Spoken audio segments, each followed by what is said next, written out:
Samsung গুরু ম্যাজিকে যদি black লিস্টে পড়ে নাম্বার, তাহলে কিভাবে ঠিক করবেন? এটা ঠিক করা খুবই একটি সহজ এবং না জানলে কঠিন কিছু বিষয়। তো কিছু কথা বলবো অগ্রিম। আমার ভিডিওটা যদি ভালো লেগে থাকে অবশ্যই লাইক করবেন এবং সাবস্ক্রাইব করে পাশে থাকবেন। তো চলুন কথা না বাড়িয়ে কাজ শুরু করা যাক। প্রথমে আপনারা কোথায় যাবেন? প্রথমে আপনারা সেটিংসে যাবেন। সেটিংসে যাওয়ার পরে আপনারা যাবেন অ্যাপ্লিকেশনে যাওয়ার পরে এখানে ক্লিক করবেন।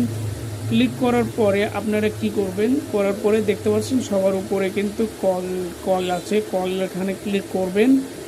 এখানে কি করবেন? এখানে দেখছেন ভয়েস কল, ফ্যাক কল, এখানে কিন্তু যাবেন না। এই ফ্যাক কলে কিন্তু যাবেন না। অনেকেই ভাবে এটা ফ্যাক কল, এটাই মানে ব্ল্যাক লিস্ট বা হোয়াইট লিস্ট ঘিনে থাকে, কিন্তু এটা সম্পূর্ণ ভুল।